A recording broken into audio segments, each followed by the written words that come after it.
Welcome everybody to today's webinar with Keith Ogorek. The topic of today is 5 things you can do to improve your marketing communications today. And let me introduce you to Keith. Keith Ogorek is the president of the Author Learning Center, which brings a unique perspective to communications, having worked simultaneously in ministry and the marketplace for virtually his whole career.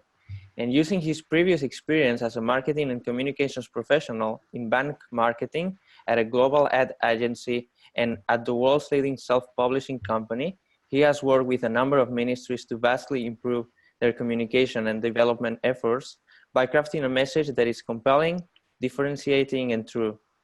In addition to pursuing excellence in the marketplace, Keith is passionate about men's discipleship and has led multiple men's groups through a 2-year discipleship process at his local church. His book, A Clear View, which addresses how a person's worldview is formed, is now used in select high schools and at a biblical institute in Italy. When his schedule allows, Keith speaks at conferences on the topic of marketing communications for ministries, as well as at men's retreat and family camps. So Keith, welcome, and thank you very much for taking your time to do this webinar. All right. Thank you, Jose. Welcome, everybody. I know on a webinar like this, we have people from all over the world, which is really exciting. I'm sitting in Indianapolis in the USA. And this webinar that I'm going to do is something that I did at the European Leadership Forum last May. And based on the input that was given to the staff there, people found it very helpful. And so when I was approached about doing a webinar, this seemed to be like one that was going to be worth a while for you. Let me tell you just a little bit about myself. I was a junior in high school. So I was in my 3rd year of high school. I'm not sure what that translates to in the country that you're in, but 2 things happened. I was shared, the gospel was shared with me. And then the second thing that happened is I took an advertising class. And both of those things really set my life on a trajectory that's really brought me to why I'm even doing this webinar. As I went off to college, I majored in marketing and advertising. And I came to the end of my completion of university, and I was approached by a ministry to join the ministry. And yet I was very conflicted because I felt like God had always given me this ability to understand marketing, communications, and advertising, maybe in a way that most people weren't able to. And so as I was approached by this ministry, they continued to, I would say, put pressure on me. But the thing that was really uncomfortable for me is that they made it sound like doing that ministry was somehow more pleasing or more sacred than doing what I might have pursued in the marketplace, which was an advertising or marketing career. And then a friend of mine shared this book with me, The Pursuit of God. It's written by A.W. Tozer, and the last chapter is titled The Sacrament of Living. And that chapter was really, really instrumental in helping me understand that there really isn't a split between sacred and secular in God's eyes. It's what you do and for who you do it that makes something, whether it's sacred or secular work. And so that evening, sitting in the student union at the university I was at, I prayed a simple prayer and I said, Lord, it just seems like you've given me this ability to understand communications and marketing in a way that most people don't. But if that's what you want me to pursue, then I would ask that you continue to allow me to help impact your kingdom using these skills and talents that you've given me. And the reason I opened by sharing that story is because God has continued to just answer that prayer over and over and over and over and over again. And even just being able to share with you all, or last year at the European Leadership Forum, or the other hundreds of ministries over the years I've been able to work with, God has just been faithful to help answer that prayer of simply taking what he had given me offering it back to him, and then allowing him to do that. So let me tell you a couple things about myself so you understand a little bit more of why I'm able to share from this topic. First of all, as Jose mentioned, my name is Keith Ogorek. It's a Polish name, Ogorek. And actually, when you translate it from Polish to English, it means pickle. So last year, everywhere we went, when we were at the forum, there was Ogoreks on the menu, which was something that my wife said, I know. I took a lot of pictures, though. It was really fun. So I've had a number of marketing and advertising leadership roles. Jose touched on that. I've been a communication consultant, and I've helped to develop communications for multiple development campaigns and individuals raising missionary support. Even last night, I was on a call with a camp where a friend of mine, a Christian camp where he's an executive director, and they're about to embark on a big campaign. And then while I was talking to him, I got a text from a young man that I'm helping raise, helping him understand how to communicate, raising support. So it's just an ongoing thing. I myself was a board member for a Christian camp and have been on the advancement committee, which is the same thing as development, for 11 years. I've been a member of the President's Advisory Board for Indiana State University, which is my alma mater. Most people know Indiana State simply because that's where Larry Bird played basketball. But I've worked for companies as small as 11 employees, as well as multinational companies that have hundreds of thousands of employees. And the reason why I think that that's relevant is sometimes when you hear people speak about marketing, they only speak about it from the perspective of big company point of view. But actually, I've had the opportunity to work across professionally and personally with all sizes of organizations. And that's why I'm confident what I'm going to share with you today, you will be able to apply no matter what size your organization. I have been a global marketing director. That was my most recent role before that. So I worked for the world's largest supported self-publishing company. We've published over 300,000 authors or 300,000 books on 6 continents. And currently I'm the president of the Author Learning Center, which is a site that we created to help people who had ideas for books but didn't quite know how to get them done. And I'm pleased to say that much like the forum, we have members from about 120 different countries. So it's always really exciting to work with people around the globe.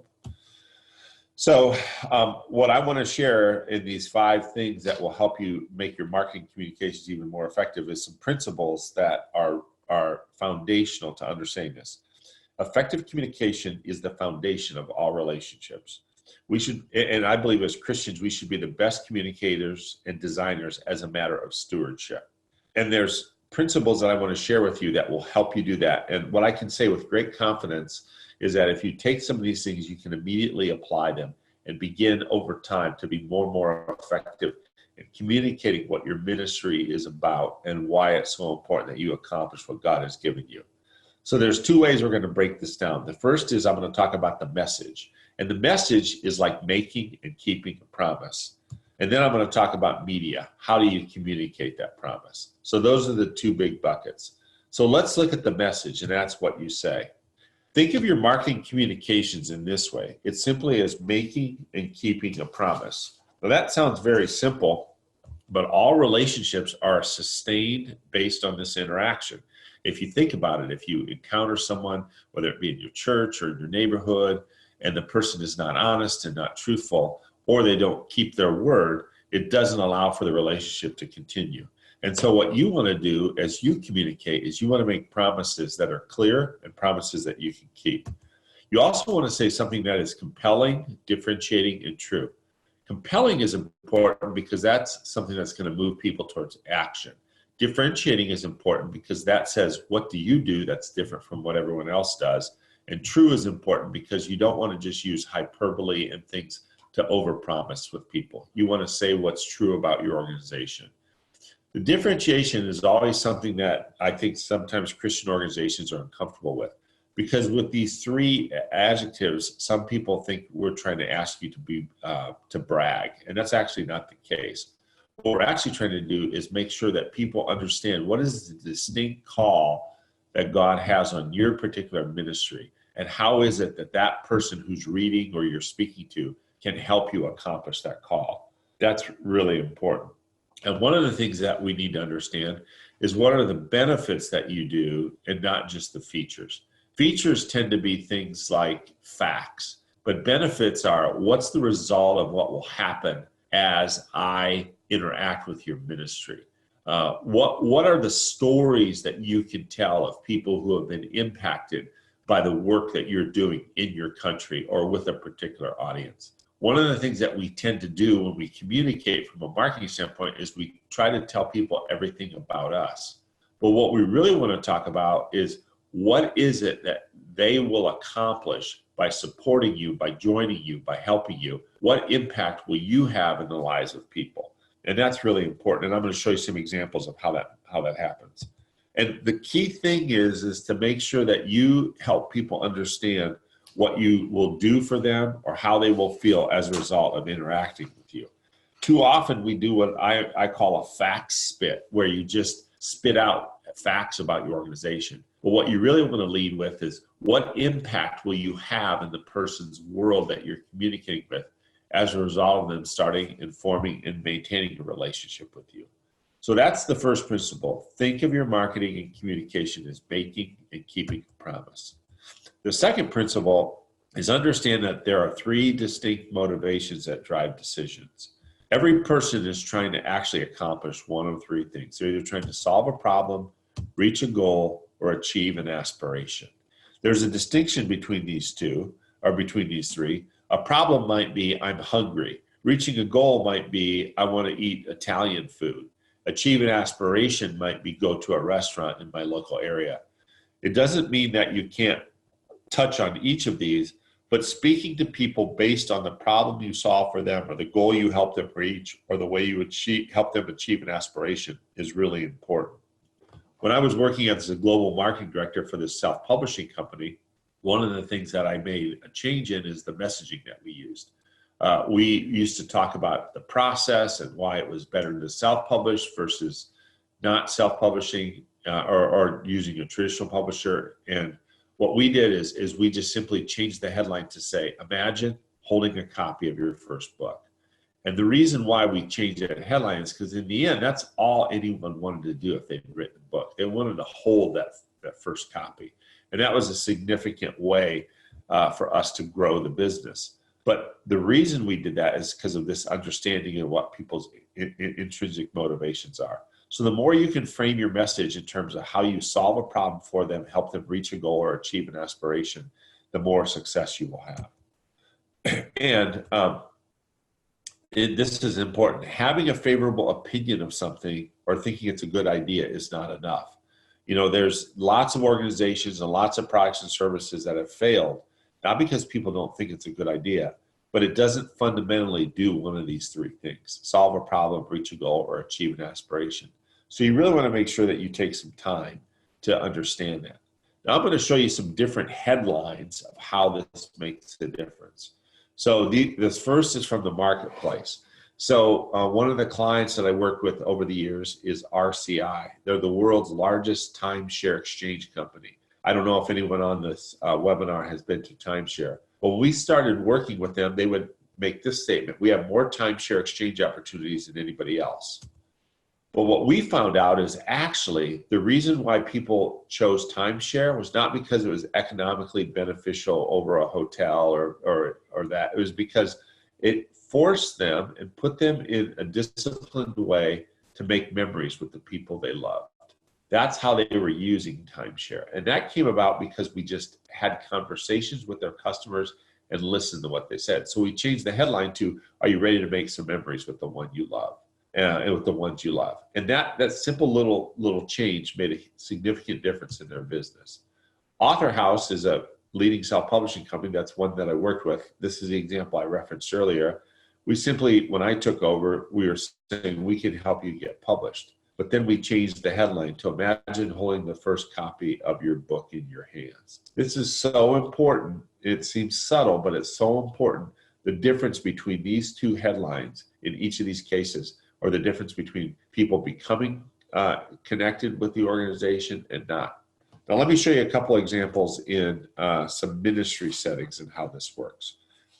So I'm going to show you some more about this in just a few slides, but I wanted you to see this. So the LCMS, Lutheran Missouri Synod Foundation, is a Lutheran financial legacy and planning management group. They had a headline that said, realize your vision for mission and ministry.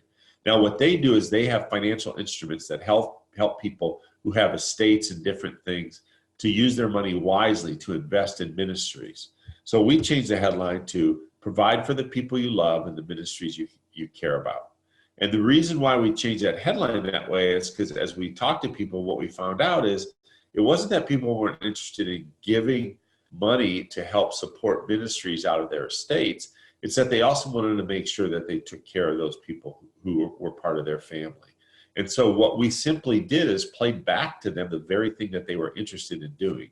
And it made a significant difference. Now, later on these slides, I'm going to show you how this actually manifests itself and actually some layouts and brochures and stuff. But I think you get the idea.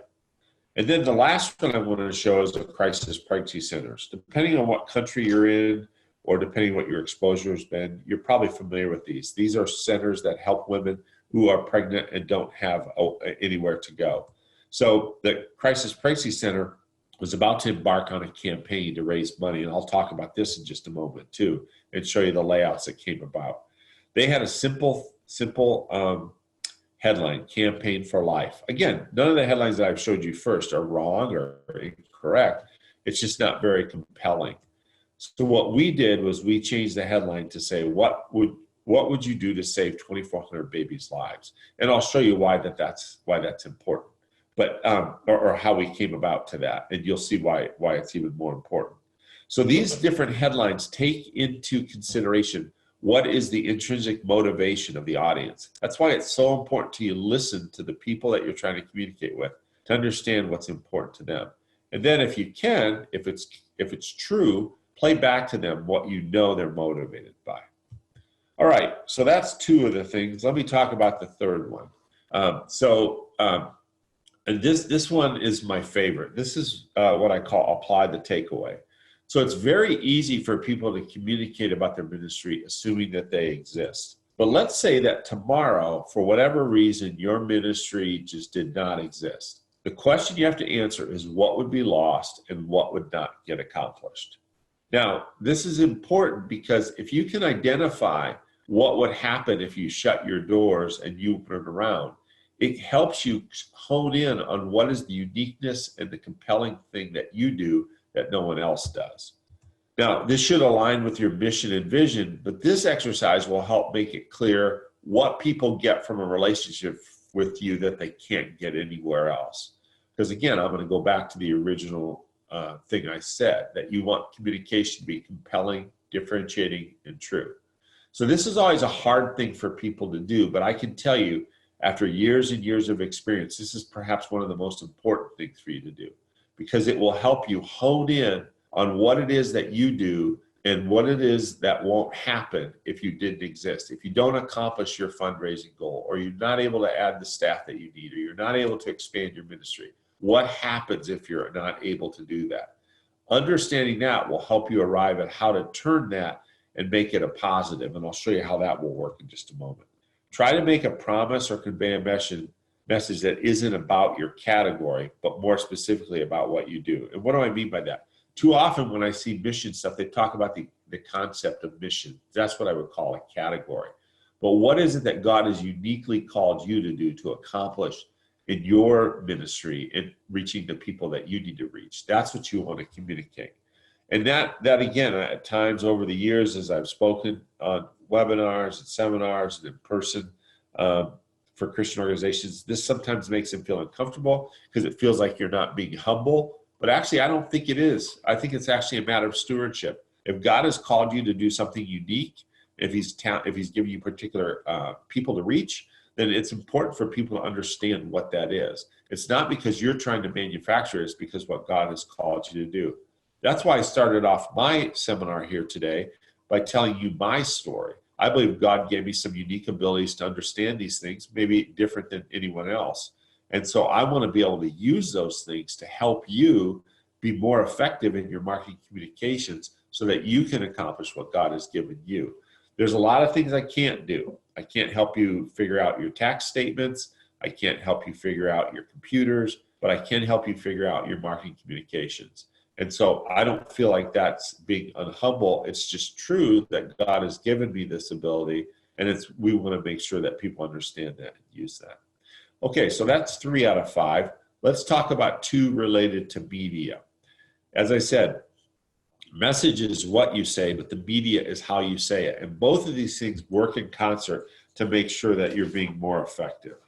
Now, I love talking to Christian groups about this particular topic because I could use this verse, which is a verse I won't use if I'm talking to a marketplace group. But if you look at Genesis 2:9, this is one of these verses that years ago just hit me like a 2x4 when I read it. Because it struck me in terms of the line that's underlined there. It says, "And out of the ground made the Lord God to grow every tree that is pleasant to the sight and good for food." I remember reading that and just stopping in my tracks and thinking, why did God just make an apple taste good? Why did he make it look good? Or I was just at the store a little earlier today and I bought some oranges, and oranges just look refreshing. They just look interesting. And there's so many things that he's done in creation that design is so important. And then if you track that through scripture, you'll see that when he built a tabernacle, it was very specific in terms of design, the temple. And even in the last days when the New Jerusalem is there, it's very specific about design. And the reason why I think this is important is because I think as Christians, we should actually lead the way. We should be the people who understand design and represent the best examples of that to the world. I remember a few years ago, I was speaking at a Christian college about this particular topic, and there was a young man that came up to me afterwards, and he was working in the marketing communications of that college, that department.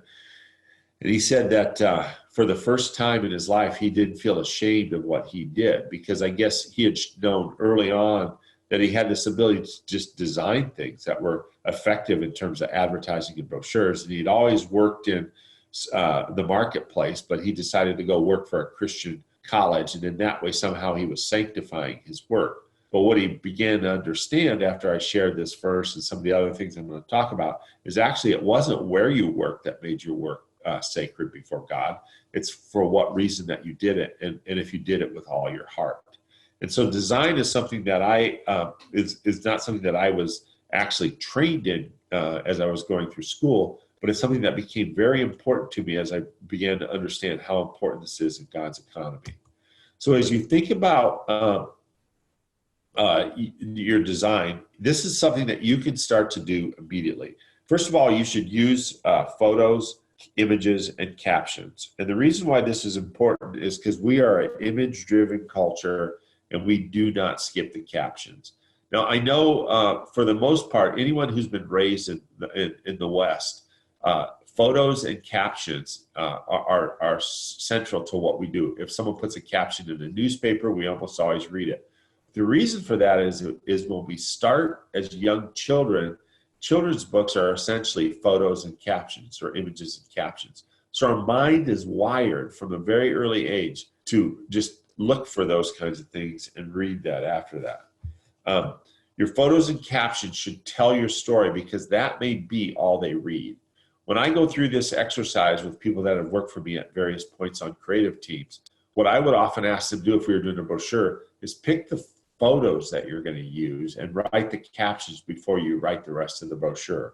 So you should be very selective in terms of how you choose what photos you're going to use or what images you're going to use. So that if all anyone did was read the photos or images and the captions in your brochure or on your website or however you do it, they would absolutely get your message. This takes a little bit more discipline to do it this way, but it really will help you hone in on what you need to say. And I'll give you some examples of that. Excuse me. And this is important. Do not describe what I can see. So make sure that I understand, if you're going to use a photo, how that benefits me and what I'm doing. Too often people will show a picture of a tree and say, here's a tree in front of the building. Well, I can read that. I can see that. Tell me why that tree is important and why I should care about it. And don't tell me what I should think or feel. Provide the stimulus for them to come to that conclusion. So there's a principle in communications called stimulus response. And that is, what I want to do is I want to give you the stimulus to give the response that I want. So for example, if I said I wanted to be happy, I want you to be happy, that's and then I'm going to say, no, you need to be happy. That's the stimulus, but it's what I call stimulus or response. Instead, what I want to do is I just want to open up my wallet and give you $100 US bill. That would make you happy. So when you think about your communications, think about what response or reaction you will get from the people who are looking at the photos or the captions or the images or reading the headlines that you do. Don't tell them how they're supposed to feel. Give them the headline in such a way that they're going to feel that way, or the image that they're going to feel that way. Now, let me give you an example of this. So this is, I mentioned to you that I'm on the board of a camp, and so much social media is really important. So this was an image that they used to recruit for summer staff. And this looks like a group of young people who are having a lot of fun. And the headline there is effective teamwork. And that's because what they're trying to say is, oh, wow, if I work as part of this group, I'm going to be with a lot of people. It looks like they're having fun. They're excited. Some of them are being silly, but I'm going to be part of a team. And if you're the kind of person that likes that, this will draw you to it. Here's another example. This seems a little silly, proof that unicorns are real. But the reason that this is there is because if you are a young person who likes working with younger children, you're very clearly going to be able to do some things during this summer staff role that will allow you to be effective with young people. And so this is just one example. Let me show you a couple others. So this is interesting. What we did here was we just pulled out actually lines from surveys we've done and made that the image, made the comment. And this is from Family Camp 8, 2015. I was able to talk to my mom about some of my struggles and hurts growing up. This is from an actual survey that we did with campers. Now, think about this for a moment. If I'm a mom of teenagers or I'm having trouble communicating with my children, my response to that is, wow, Fort Wilderness must be a place that allows me to connect with my kids. I don't have to say everything in this one thing. I just give them the stimulus to get the response, and they'll follow through. And then here's another opportunity. If people are feeling dry in their relationship with God, I was reminded and given the opportunity to sit and be quiet with God. So the images match what the statement is saying. And again, we're not saying you'll come here and you renew your relationship with God, but this is something that clearly these things are communicating. So these are just a couple of examples of how you can do that. Then the last thing I want to share with you is that you really want to make your call to action clear. And this is something I think that a lot of times ministries feel very uncomfortable with. But what you want to do is you want to understand, what is the one thing you want me to do? Too often when we create communications, we take people to a lot of different places, and we're not clear about what we want them to do. And so you have to make sure that you're not afraid to ask. If God has called you to do something and it's compelling and differentiating and true, you need to make sure that you ask people to join you in that ministry. However it is you need them to participate, whether it be volunteer, whether it be contributing money, donating goods, helping you make an introduction. Do not be afraid to ask. I think too often that people approach these kinds of communications and they're afraid of that. But the reality is people are willing to join you if they know this is something that's good. Now I'm going to show you two different emails, and I'm going to show you the difference between the two. These are ones that we send out for clients. We run a self-publishing imprint for Reader's Digest. And if we were able to interact, I would ask you what's different between these two. And the reality is there's only one difference. The one on the right has a very big button on it that says download your free publishing guide. The difference between these two emails is about 150% response. By simply putting that button on there in the body of the email, we got nearly 150% more people respond by downloading that publishing guide, which then became leads for us. So these simple things, these simple ideas make a huge difference in terms of what your effectiveness can be. Too often ministries apply all these principles, but then they don't get down to how to make the ask, and that's really important. So to summarize, what is your call to action? What is it you want people to do? What can you do to make it better? Make sure you include the benefit. Don't be afraid to ask. That's something that I can't emphasize enough. So let me give you some examples of how these principles are at work. I had mentioned the Crisis Pregnancy Center earlier in the headlines. I want to show you how the work manifested itself. Now, I will confess I was not involved in the design of this, but the principles you'll see were applied pretty effectively. So I was asked, by one of their board members to take a look at this campaign that they were going to do. And so they had already printed brochures, and the reason why I include this is because this is actually the layout that they had. There's nothing wrong or incorrect about this, the Campaign for Life. But what we realized as we went through this process and we asked, what is it that would happen if you didn't accomplish this, is that, and we applied the takeaway, what we realized is that there were, the goal of this campaign was actually to raise about $3 million to open centers at 2 times the rate that they were doing it currently. So under the current budget, they were able to open 1 crisis pregnancy center a year. But if they were able to raise the $3 million, they could double that and open 2 a year, which meant they would have had twice as many over the same time period. So as we went through the process that I'm just sharing with you, we said, what difference would that make? Well, their statistics showed that if they were able to accomplish that, they would likely be able to step in the way of women wanting to abort 2,400 babies. So it went from Campaign to Life to the Miracle 2400 campaign, a strategy to save the lives of 2,400 babies and 880 souls based on the statistics that they had and the things that they were able to do through their centers. Now, what's interesting about this is nothing changed in terms of what they were trying to accomplish, but the message became much more compelling, differentiating, and true. Here's the inside that they had. And what's interesting about this, and I don't know if you can see this very clearly, but this chart actually where my arrow is actually the example of the centers that they would open and the timeline that they would do it in if they raised the money. But what we did is we changed that to make the graph about babies. How many more babies would we be able to impact as a result of that? And this simple little bubble up here, these lives hinge on your decisions. Here's the goal, to save 2,400 additional lives by opening 6 new centers instead of the normal growth rate of 2010. Just so you know, they were very effective. They actually raised the money, but what was even more fruitful about this is their annual giving increased. And I always see that when you have an effective message in your development efforts, in most cases your annual giving increases because people more clearly understand what it is that you're supposed to be accomplishing. Let me show you one other one real quick, and then we'll have some time for questions. So I had mentioned earlier that I had worked with the Lutheran Missouri Synod Foundation, and they had had this tagline of linking Christians with giving opportunities. But one of the things that we did with them is help them understand that what they were actually doing is unlocking the wealth that God had already given people and helping them understand how they could be generous in response to that.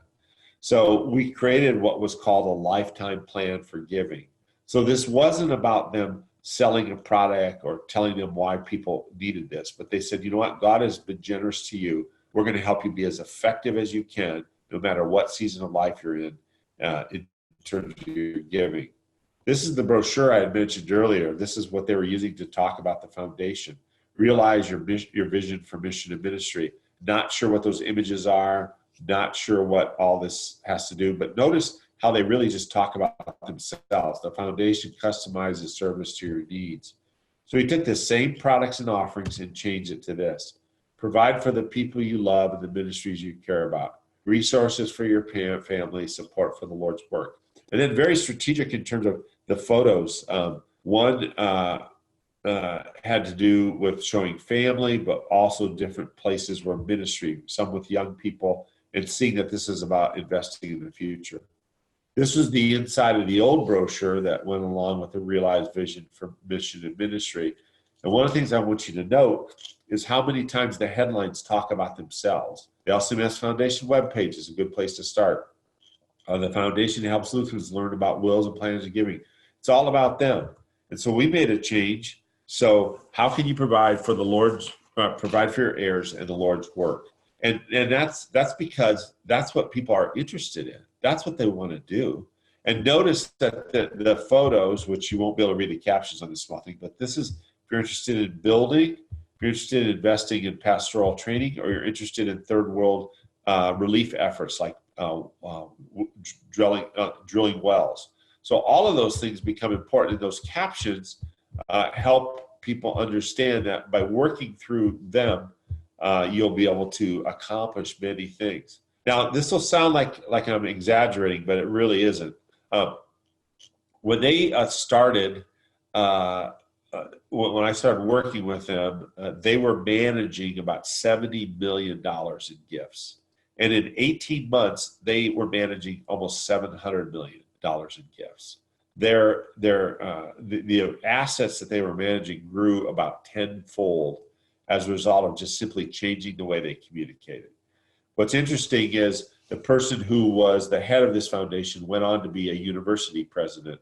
And I just had dinner with him about 3 weeks ago, and he's now retiring. But he one of the key things he did when he moved to his university presidentship is actually apply the principles that I've just shared with you today in the same way that he applied them here at the foundation. And what's interesting is the university grew in the same way that the foundation grew. They grew in enrollment, they grew in endowment, they grew in giving, and he's got 2 examples in his career where applying these simple principles have made a big difference for him.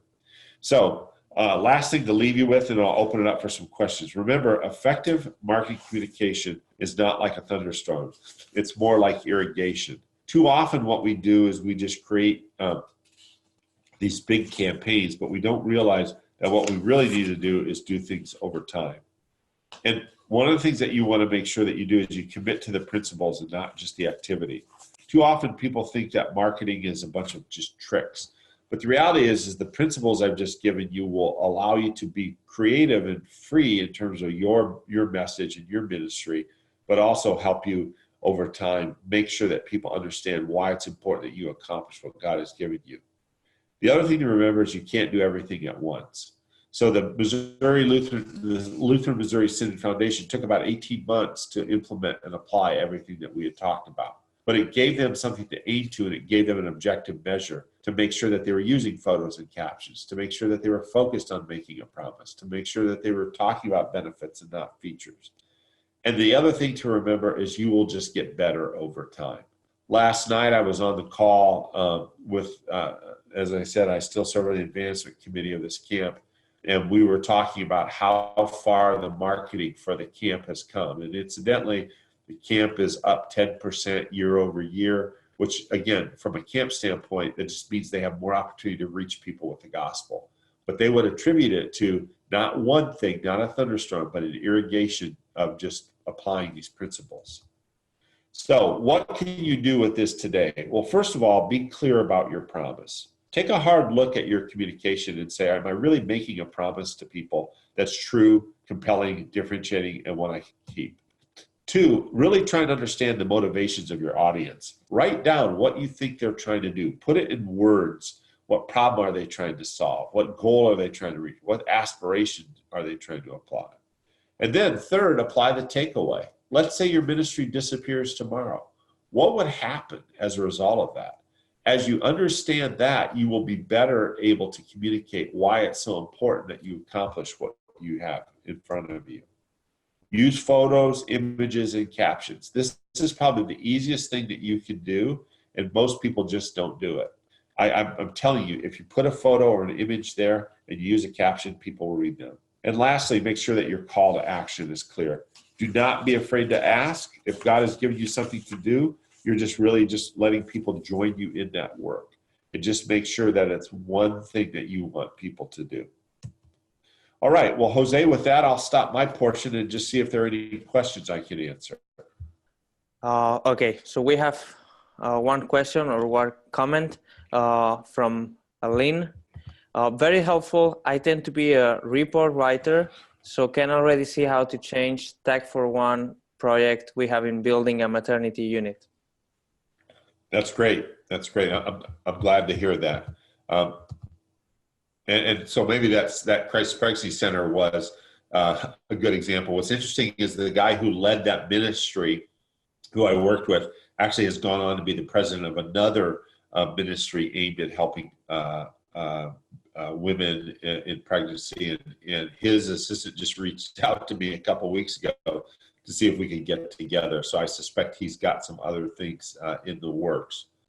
I think I was very interested, Keith, especially when you showed the picture of the two, the one with the big button, and the one with the smaller button, and how it made such a huge difference. And I can see it in my own, like when I receive such an email, the big, yes, exactly that one, just the big button with something like free publishing guide or this free resource is just, I just click it. So that's really interesting. Yeah, what's interesting here is you'll see that there still is a call to action here, but it's just not easy, right? On the left-hand side, the only difference really is we made that a button versus that. And I would offer that, again, design, things have to be useful and pleasing to the eye. When I've been a creative director or marketing director, I use those terms, useful and pleasing to the eye, even though I don't quote the verse, because designers actually resonate with that. What I tell them is it needs to look good, but it also has to be useful. And so it's been fun over the years just to see people who are really focused on the aesthetic of design actually get excited about the idea of making it useful and pleasing to the eye. Which again, it's not my idea. It's Genesis 2:9. That's what's so beautiful about it. Yes, exactly. There are some more questions. How do you encourage people from various demographics to join an event? For example, we are having a church-wide retreat camp, mainly run by our young people, but we've been finding it difficult to attract the older couples or even families because they seem to get the impression that the camp is only for the younger generation. Yeah, so that's a great question. As I mentioned, I was on the board of a camp, and we sort of face the same question. I would tell you that you really have to think about your audience and say, what benefit would some older person get by attending the camp? Because I think there's probably a wrong perception that, it's only going to be beneficial for young people. That's why you have to, what I call, get on the other side of the desk and say, what is it that older people can bring? What will they benefit? Will they be able to share their wisdom? How will you use them? One of the things that we did at the camp is we created a program called the OWLs, and OWLs stand for Older, Wiser, Loving Saints. And so what we've done is created a program where if you're a retired person, you can volunteer at the camp and you're given specific things that you use your skills. So some guys work in the wood shop and help kids, make wood projects. One woman does all the gardening and she just loves flowers. And so she makes sure that the flowers are taken care of. So when you understand your audience and what problem you can solve for them, a lot of times people older in life, they want to make sure that they're accomplishing something. I'm getting older and I realize I've got more years behind me than I have ahead of me. So you really want to make sure that you're using your time wisely. And if you can show them how they can benefit, actually, that they can contribute, that they can get as much from the camp as the young people just by their presence there, by their skills and talents, and that they will be useful. My experience is you can get people to come. So, thank you. Another question: how to address a motivation that the market doesn't yet recognize? We are offering something that never existed: an online training for camp counselors. So again, I'm gonna go back. I keep going back to this. Okay, so what you're offering something that doesn't exist. What problem does it solve for people? If you don't think about talking about what you do, but talking about what impact it has in the world of people, I will tell you that the Author Learning Center, which I helped create and have led, that doesn't exist. It didn't exist anywhere else.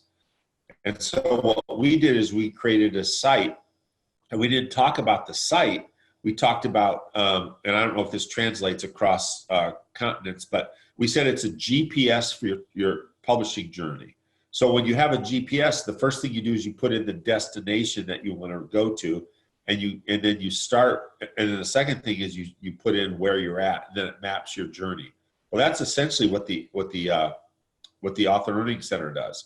So we talked about what is your motivation. You want to get to the point where you have a published books. Well, we'll help you map a journey and give you support along the way, just in the same way that a GPS does. So if you're doing online training, really, really think about what problem does that solve for people? Why is it important? And does it save them time? Does it help them get accreditation? I can't emphasize enough how important it is for you to think about your marketing communications through the lens of the person you're trying to reach. That is so important. And then I think you arrive at why it's important. And then this is a perfect example of applying the takeaway. So what happens if there is no online training? What difference does that make? Why does it matter? And that's sometimes a way that you can back in to figuring out what your most effective communication is. Great, thank you. We have one more question, and if you have any more questions, please feel free to just write down or let me know. We still have time. Recently, our church started to publish a welcoming pack, which we give out to newcomers. The goal of this pack is to introduce people to our church and to the gospel. There's a separate part where we explain what the gospel is.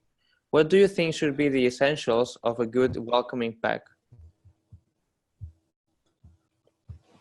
So I would say understanding who is coming to your church is really important. If you have a particular demographic where you have mostly young people, or you have a wide range of people, then you need to make sure that in your very early on, you make sure that people will say, oh, there's something here for me. If I'm older, or if I'm younger, or if I have families, or if I'm single, you need people to understand that.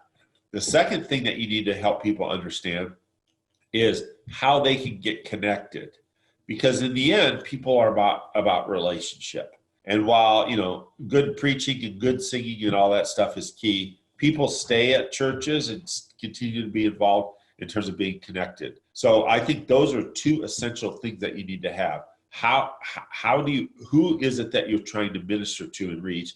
How can they get connected? And then if you answer those two things, then they can help then move into the church and figure out some of the other things. And then obviously having the gospel in there is really important because that's what you stand for. But I'd make sure those things are clear. Because again, that starts with the audience, not just what you're about. Thank you, Keith, and helping us communicate better in our different ministries.